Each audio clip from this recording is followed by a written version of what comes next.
আবেগ, অতিরিক্ত আবেগ।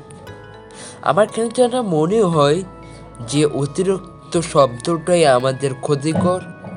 আমার কেন যেন মনে হয় কিছু একটা নির্দিষ্ট সীমা আছে, সেই সীমা লঙ্ঘন করা উচিত নয়।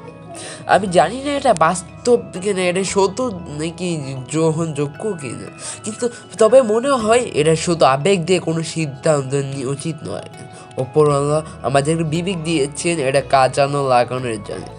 হ্যাঁ, সেটা ব্যবহার করার জন্য এত আবেগ হওয়া ভালো নয়। একটা জেনারেশন ছিল, একটা সময় ছিল, কেউ যদি এক গাল পাতি দিলে আরেক গাল সে জায়গায় মানসিকতা কাজ করতো। কিন্তু এই জেনারেশন জানি এরকমটা হওয়াটা অনেক কঠিন। না, আমি বলছি না যে একবারে মানুষের সাথে ঝামেলা করো কিন্তু কারোর সাথে দরকার হচ্ছে না, আমি এমনটা বলছি, এটা আমি এমনটা বলতেও চাইও না।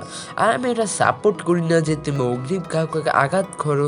সেটা নিজের মাধ্যমে হতে পারে, নিজের হাতের মাধ্যমে হতে পারে।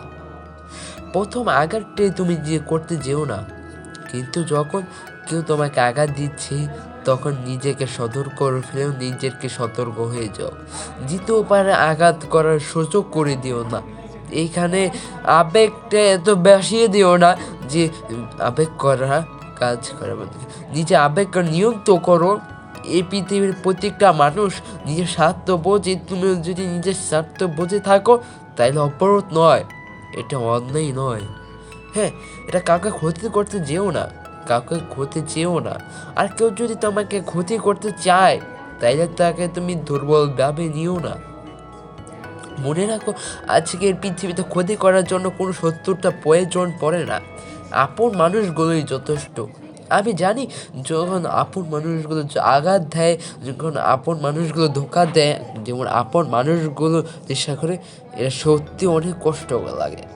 যে বিশ্বাস করো, সবথেকে হিংসা নিজের আপন মানুষগুলোই করে।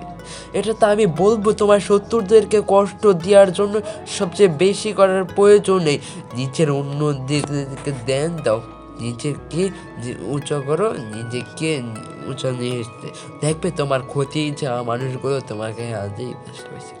তুমি দেখবে তোমার দুঃখ পাওয়ারগুলো এমনি কষ্ট পাচ্ছে, তুমি যখন দেখাবে তুমি সুখে আছো, তুমি ভালো আছো, অটোমেটিক মানুষগুলো কষ্ট পাবে। এতটা আবেগ হইও না যারা তোমার প্রতি আবেগ নয়, যারা তোমার আবেগ করে কাজ করে না।